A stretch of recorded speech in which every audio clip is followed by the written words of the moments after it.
उत्तरमाला को देखने से पहले हमें वर्ब को देखना बहुत ही आवश्यक है, क्योंकि अगर हम वर्ब के बारे में जानते हैं तब हम उसका उपयोग करना सीखेंगे। तो सबसे पहले ये देखिए कि हमें वर्ब का उपयोग करना कैसे है। तो हमारे पास कुल 5 तरह की वर्ब है यहाँ पे। वर्ब की फर्स्ट फॉर्म, वर्ब की सेकंड फॉर्म, वर्ब की थर्ड फॉर्म, वर्ब की चौथी फॉर्म और वर्ब की पांचवी फॉर्म। वर्ब की फर्स्ट फॉर्म का उपयोग केवल जो पहला टेंस है, जैसे कि प्रेजेंट सिंपल, पास्ट सिंपल और फ्यूचर सिंपल, सिर्फ उन्हीं 3 टेंसों में इस वर्ब की फर्स्ट फॉर्म का उपयोग होगा। वर्ब की सेकंड फॉर्म, इसका उपयोग केवल पास्ट सिंपल टेंस में ही होगा। केवल यही एक ऐसा टेंस है जिसमें वर्ब की सेकंड फॉर्म का उपयोग होता है और वो है पास्ट सिंपल। कहानियां बनाने में सर्वाधिक यही टेंस काम आता है। वर्ब की थर्ड फॉर्म का उपयोग हर हमेशा परफेक्ट टेंस में ही होगा, जैसे कि present perfect, past perfect, future perfect, तीनों टेंसों में। वर्ब की चौथी फॉर्म का उपयोग हर हमेशा कंटिन्यूस टेंस में होगा।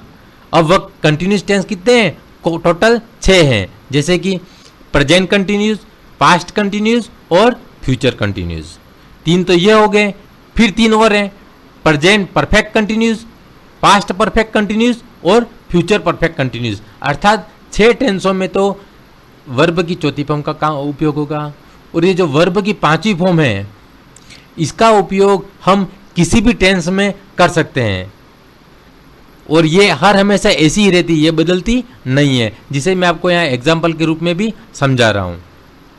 जैसे कि देखिए, आई वांटेड टू गो, इसका मतलब है मैं जाना चाहता था। यहाँ पर ये V2 लगी हुई है, ईडी लगा हुआ है, इसका मतलब है ये वर्ब की सेकंड फॉर्म है। तो और कोई हेल्पिंग वर्ब भी नहीं है यहाँ पे। तो मैं जाना चाहता था, भले ये सिंपल पास्ट टेंस है, लेकिन यहाँ पे जो बाद में वर्ब आई है टू के बाद हर हमेशा वर्ब की फर्स्ट फॉर्म का ही उपयोग करना है। तो इसे हम इन्फिनिटिव वर्ब के नाम से भी जानते हैं। अब देखिए यहाँ पर देखिए ये sentence, I want to go, मैं जाना चाहता हूँ, ये भले प्रेजेंट सिंपल टेंस है, फिर भी यहाँ पर गो टू के बाद गो वर्ब की फर्स्ट फॉर्म ही आएगी। यहाँ पे देखिए हैव का प्रयोग हुआ है, लेकिन यहाँ पे टू के बाद वर्ब की फर्स्ट फॉर्म ही आएगी, न कि यहाँ पे हैव के बाद हमें वर्ब की थर्ड फॉर्म का उपयोग करना है। क्योंकि यहाँ पर टू लगा हुआ है, इसलिए यह इन्फिनिटिव बन गया है और इन्फिनिटिव होने से यहाँ पर वर्ब की फर्स्ट फॉर्म ही आएगी और इधर भी ऐसा ही है। ठीक है, तो वर्ब को सही करने के लिए सबसे पहले आपको जो वर्ब की जो इम्पोर्टेंट फॉर्म है उन्हें आपको याद कर लेना है, ताकि आपको पूरे में से पूरे नंबर प्राप्त हों। अब हम समझते हैं कि ये जो प्रोनाउन दे रखे नीचे हैं, ही, सी, इट, सिंगुलर व एक नाम, इनके लिए हर हमेशा helping verb does, is, has, was, had, will he आएगा। इसके अलावा कुछ भी नहीं आएगा। ये नीचे वाली हेल्पिंग वर्ब इसमें यूज़ नहीं करनी है। जैसे कि ही के साथ कभी भी डू नहीं आएगा, ही के साथ कभी एम नहीं आएगा, ही के साथ कभी हैव नहीं आएगा, ही के साथ कभी वर नहीं आएगा। तो ऐसे हमें ध्यान रखना है।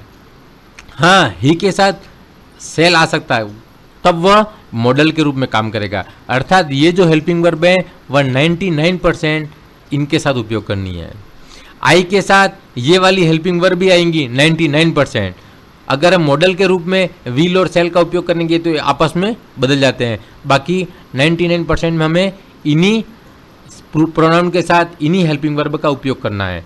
जैसे कि आई के साथ डू आएगा, ये डज, डू और डू, ये जो हेल्पिंग वर्ब है वह हर हमेशा प्रश्नवाचक वाक्यों में ही आएंगी, इसके अलावा आपको नहीं मिलेंगी। अगर मेन वर्ब के रूप में भी काम करती हैं तो कोई दिक्कत नहीं है, लेकिन प्रश्नवाचक वाक्यों में ये हेल्पिंग वर्ब के रूप में काम करेंगी। बाकी देखिए यहाँ पे एक नाम का मतलब है यहाँ से कि जैसे कि राम, एक ही नाम है तो उसके साथ हम डज लगा सकते हैं, इज लगा सकते हैं, हैज लगा सकते हैं। लेकिन एक से अधिक नाम है, जैसे कि राम और मोहन, तो यहाँ पर फिर आर आएगा क्योंकि बहुवचन बन जाता है। राम, मोहन, सोहन, ये भी बहुवचन बन जाता है। तो इसके लिए हमें हैव का, आर का प्रयोग करना है बहुवचन होते ही, अर्थात एक से अधिक नाम। फ्यूचर टेंस के अंदर हमें यह ध्यान रखना है कि आई और वी के साथ सेल का उपयोग करना है। इसके अलावा बाकी जो भी प्रोनाउन बचते हैं उन सभी के साथ विल का उपयोग करना है। अब हम अपनी उत्तरमाला को देखते हैं।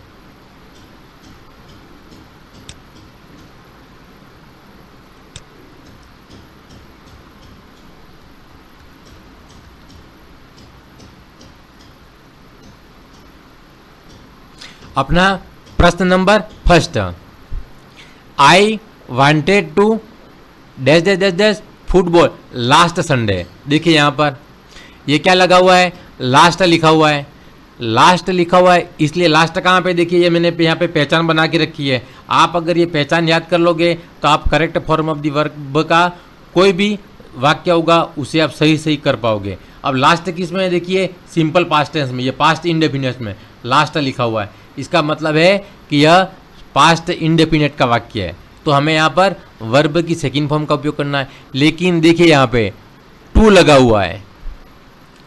अगर यहाँ मेन वर्ब ये V2 लगी हुई है, लास्ट होने के कारण यहाँ पे V2 है, लेकिन ये टू लगा होने के कारण हमें यहाँ पे वर्ब की फर्स्ट फॉर्म ही भरनी पड़ेगी, प्ले।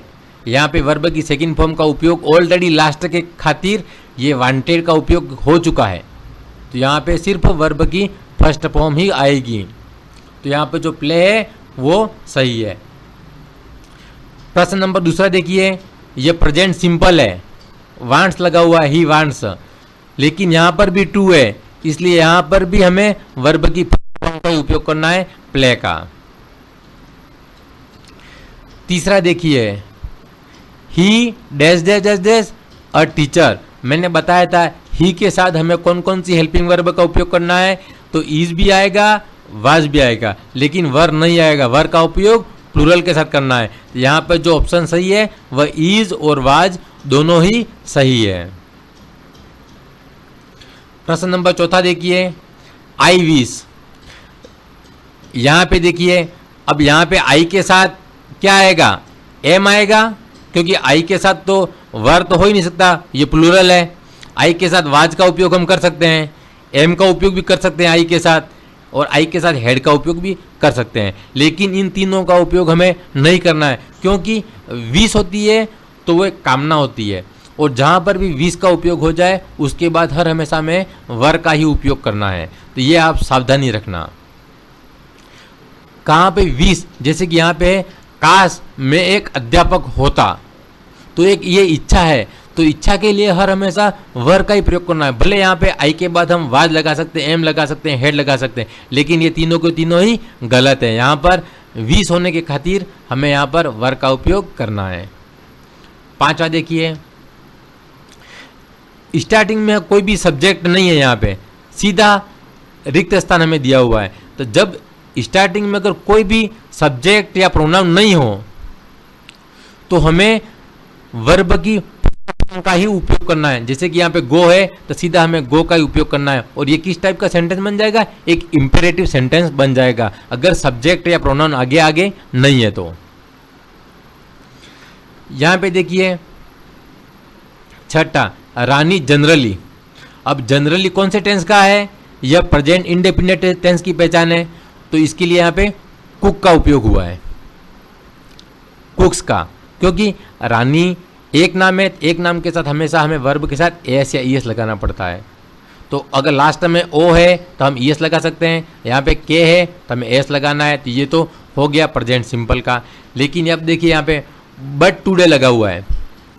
जब भी बट क्या है, एक विरोधाभास को बताता है, और टुडे है वो वर्तमान को बता रहा है। तो Rani generally cooks on gas stove. Rani क्या करती है, पकाती है खाना, किस पे पकाती है, गैस के स्टोव पे पका रही है, लेकिन वो रोजाना, लेकिन वो आज क्या कर रही है, she is cooking on oil stove. वह जो तेल का चूल्हा है उस पे पका रही है। तो यहाँ पर क्या हो जाएगा, इज कुकिंग। अगर बट और टुडे का उपयोग होता है तो हमें क्या करना है, कंटिन्यूस टेंस का उपयोग करना है। तो यहाँ पे हो जाएगा इज कुकिंग। ये आप सावधानी से ध्यान रखना, बट या टुडे के बाद हमें कंटिन्यूस टेंस का उपयोग करना है। पांचवा देखिए, राम। राम है डैश डैश है, वाइल लगा हुआ है, तो वाइल हमें कहाँ पहचाने, ये रहा वाइल। वाइल ये इधर देखिए, इधर ये इसके दोनों और कंटिन्यूस टेंस होगा 99% में। 1% में हमें वाक्य को देख के इसका उपयोग करना पड़ता है, तो वहाँ हम गलती हो सकती है। लेकिन अगर आप चाहो तो आपको ज़्यादा अंग्रेजी का नॉलेज नहीं हो, सेंटेंस आपको हिंदी में कन्वर्ट करने नहीं आते हो, तो आप वाइल का उपयोग बेधड़क कर सकते हो। तो वाइल के दोनों और कंटिन्यूस टेंस होता है, तो इधर जब कंटिन्यूस है तो इधर भी क्या होगा, कंटिन्यूस टेंस होगा। तो कंटिन्यूस टेंस नीचे में कौन सा देखिए, ये रहा, वर्ब्स प्लेइंग कंटिन्यूस टेंस है। तो यहाँ पे हो जाएगा ऑप्शन नंबर 4 सही है। अब देखिए जस्ट, यहाँ पे मैंने लाइन कर रखी है। जस्ट किसकी पहचान है, देखिए यहाँ पे ये रहा जस्ट, यहाँ पे दिया हुआ ये जस्ट। जस्ट किस में, प्रेजेंट परफेक्ट में। तो प्रेजेंट परफेक्ट हमें क्या लगाना है, हैज या हैव के साथ वर्ब की थर्ड फॉर्म का उपयोग करना है। इधर देखिए ये, तो यहाँ पे क्या हो जाएगा, राम एक नाम है, एक नाम है, इसके साथ क्या आएगा, हैज आएगा, और वर्ब की थर्ड फॉर्म अराइव का क्या हो जाएगा, अराइव्ड। तो हैज अराइव्ड ये सही है हमारा। इसके नीचे देखिए 9वां, I dash dash to Jaipur yesterday. अब येस्टरडे कहाँ है, ये रहा येस्टरडे, पास्ट इंडेफिनिट टेंस में। पास्ट इंडेफिनिट टेंस में हमें वर्ब की सेकंड फॉर्म का ही उपयोग करना है, इसके अलावा कुछ भी उपयोग नहीं करना है। तो यहाँ पे वर्ब की सेकंड फॉर्म कौन सी है, देखिए हैज है नहीं, गोन नहीं है, एम गोइंग नहीं है, सिर्फ वेंट है। तो वेंट हमारा सही उत्तर हो जाएगा यहाँ पर, क्योंकि येस्टरडे पास्ट इंडेफिनिट टेंस की पहचान है। 10वां देखिए ऑलरेडी। ऑलरेडी किसकी पहचान है, देखिए यहाँ पर ऑलरेडी किसकी पहचान है, ये ऑलरेडी है वह प्रेजेंट परफेक्ट की पहचान है। तो प्रेजेंट परफेक्ट में वही हैज या हैव के साथ वर्ब की थर्ड फॉर्म। राम एक ही नाम है, तो एक नाम है, तो सीधा वही का वही हमें ऑलरेडी होने से क्या करना है, हैज का हैज हो जाएगा, और यहाँ पे ऑलरेडी विजिट का विजिटेड वर्ब की थर्ड फॉर्म का उपयोग किया हो गया ये। तो यहाँ हमें इस तरीके से जो सेंटेंस दिए हुए हैं उनको हम इन शब्दों से पहचान करके हमें वर्ब का उपयोग करना है। 11वां देखिए, यहाँ पे फोर लगा हुआ है और टाइम है, तो फोर के साथ टाइम, यहाँ पे देखिए फोर और सीन्स, अगर इसके साथ टाइम लगा हो, सीन्स या फोर लगा हो, तो इसका मतलब है हमें परफेक्ट कंटिन्यूस टेंस का प्रयोग करना है, चौथे नंबर वाले टेंस का। अब वो कौन सा करना है, या तो प्रेजेंट परफेक्ट कंटिन्यूस भी हो सकता है, पास्ट परफेक्ट कंटिन्यूस भी हो सकता है, और फ्यूचर परफेक्ट कंटिन्यूस भी हो सकता है। लेकिन हमें यहाँ पर अगर कोई पहचान नहीं दी हो वाक्य में, जैसे कि यहाँ पे वाक्य के अंदर कोई भी पहचान नहीं है, तो हमें सीधा सीधा प्रेजेंट परफेक्ट कंटिन्यूस टेंस का उपयोग कर देना है। तो वहाँ पे क्या होगा, फोर के साथ टाइम लगा होगा। अब यहाँ पे देखिए, तो प्रेजेंट परफेक्ट कंटिन्यूस टेंस की क्या पहचान है, या हैज या हैव प्लस बीन वर्ब की चौथी फॉर्म। तो हैज बीन, तो ये हो जाएगा सही तीसरा, हैज बीन स्लीपिंग, ये सही है। यहाँ पर देखिए see dash dash for 2 hours, यहाँ पर भी देखिए फॉर 2 आवर्स है और ऊपर भी फॉर 2 आवर्स है। यहाँ पे हमें कोई पहचान नहीं दी गई थी कौन से टेंस का वाक्य है, तो हमने सीधा प्रेजेंट परफेक्ट कंटिन्यूस कर दिया। लेकिन यहाँ पे देखिए ये सिंपल पास्ट दिया हुआ पीछे, कॉल्ड वर्ब की सेकंड फॉर्म है, तो वर्ब की सेकंड फॉर्म है और आगे फिर टाइम दे रखा है 4 + 2 आवर्स। अगर ऐसा हो तो हमें यहाँ पे करना है, ये पीछे का टेंस पास्ट का है तो पूरा का पूरा सेंटेंस ही पास्ट टेंस में हो जाएगा। तो ये हो जाएगा पास्ट परफेक्ट कंटिन्यूस टेंस, क्योंकि पीछे क्या है, पास्ट सिंपल टेंस है। तो हमें टेंस को देख के ही वाक्यों में वर्ब का उपयोग करना है। यहाँ पे हो जाएगा पास्ट परफेक्ट में क्या है, हैड बीन स्लीपिंग हो जाएगा। 13वां देखिए, I dash dash to Jaipur daily. Daily किसकी पहचान है, देखिए यहाँ पे डेली है ये प्रेजेंट इंडेफिनिट टेंस की। प्रेजेंट इंडेफिनिट टेंस में क्या होता है, वर्ब की फर्स्ट फॉर्म के साथ एस या ईएस, आई के साथ हर हमेशा एस या ईएस नहीं लगेगा, तो आई के साथ सीधी वर्ब की फर्स्ट फॉर्म डेली होने से, तो आई गो का गो। 14वां देखिए, इट इज टाइम, अर्थात यही वो समय था, इसका मतलब होता है जब भी ऐसा आ जाए और उसके बाद सीधा प्रोनाउन हो, तो उसके बाद हमेशा हमें वर्ब की सेकंड फॉर्म का ही उपयोग करना है, अर्थात पास्ट सिंपल टेंस का। तो यहाँ पर इट इज टाइम लगा हुआ, इसलिए वेंट का उपयोग करना है, सीधा पास्ट सिंपल वर्ब की सेकंड फॉर्म का, यहाँ पे वेंट हो जाएगा। यहाँ पे देखिए 15वां, यहाँ पर भी फिर ऐसा है, इट इज़ टाइम, लेकिन क्या है यहाँ पर फोर्थ लगा हुआ है, क्योंकि वहाँ पे देखिए ऊपर यहाँ पर कोई प्रीपोजिशन नहीं है, लेकिन यहाँ पे बीच में प्रीपोजिशन भी है और साथ में टू लगा हुआ है। और जब टू लगा होगा तो हमें पता है वर्ब की फर्स्ट फॉर्म ही आएगी। तो यहाँ पर कौन सी है वर्ब की फर्स्ट फॉर्म, देखिए वाज गोइंग है नहीं, गोन है नहीं, वेंट है नहीं, तो गो का गो सीधा, क्योंकि अगर कोष्टक के बाद आपको वर्ब नहीं भी दी हुई हो तो भी आपको उसमें से देख के करना है। तो यहाँ पे वर्ब की फर्स्ट फॉर्म गो है तो हमें गो का ही उपयोग करना है और ये पहला उत्तर हमारा सही है। 16वां देखिए निधि अ सॉन्ग नाउ, तो नाउ किसकी पहचान है, देखिए यहाँ पे नाउ है अपने पहचान प्रेजेंट कंटिन्यूस टेंस की। नाउ किसकी पहचान है, यह प्रेजेंट कंटिन्यूस टेंस की पहचान है। तो प्रेजेंट कंटिन्यूस टेंस में क्या होगा, प्रेजेंट कंटिन्यूस में हमें इज एएमआर के साथ वर्ब की चौथी फॉर्म का उपयोग करना पड़ेगा। तो इज एएमआर कहाँ है, देखो ये इज वाला वाक्य ये रहा, तो ये पहला ही हमारा सही है, क्योंकि प्रेजेंट कंटिन्यूस टेंस में इज प्लस वर्ब की चौथी फॉर्म का उपयोग होता है। 17वां देखिए टुमारो, टुमारो किसकी पहचान है, यहाँ पे देखिए टुमारो है पहचान ये रही फ्यूचर इंडेफिनिट टेंस की टुमारो। तो टुमारो के खातिर हमें क्या करना पड़ेगा, future indefinite tense, future indefinite में आई लगा हुआ है तो आई के साथ क्या होगा, सेल का ही उपयोग होगा, क्योंकि आई और वी दो के साथ ही हमें सेल का उपयोग करना है। इधर देखिए मैंने लिख दिया यहाँ पे आई और वी के साथ सेल का, बाकी सबके साथ विल का। तो यहाँ पर हमें आई सेल गो करना है, बी हमारा उत्तर है वह सही है। The train dash dash not, अब देखिए यहाँ पे येट लगा हुआ है, तो येट किसकी पहचान है, ये येट प्रेजेंट परफेक्ट टेंस की पहचान है, ये रहा येट यहाँ पे है। लेकिन यहाँ पर एक चीज आपको ध्यान रखनी है, येट होने के कारण जो प्रेजेंट परफेक्ट टेंस का जो वाक्य होगा वह क्या होगा, नेगेटिव होगा। तो नेगेटिव होगा तो यहाँ पे कक्षा 10वीं में तो नोट लगा हुआ है, लेकिन आप जैसे जैसे बड़ी कक्षा में जाओगे वहाँ पे नोट लगा हुआ नहीं आता है। तो आपको ये चीज़ें ध्यान रखनी है कि येट लगा होने के कारण वाक्य हर हमेशा नेगेटिव में बनेगा। तो यहाँ पर हमें कौन सा उपयोग करना है, प्रेजेंट परफेक्ट में देखिए एक तो हैज, ट्रेन एक ही है इसलिए हैज का प्रयोग करना है, हैज फिर नॉट और वर्ब की चौथी फॉर्म लीव लेफ्ट लेफ्ट, तो यहाँ पर लेफ्ट हो जाएगा। अब उसके बाद देखिए 19वां आई ऑप्टन, ऑप्टन किसकी पहचान है, प्रेजेंट इंडेफिनिट टेंस की ये रही।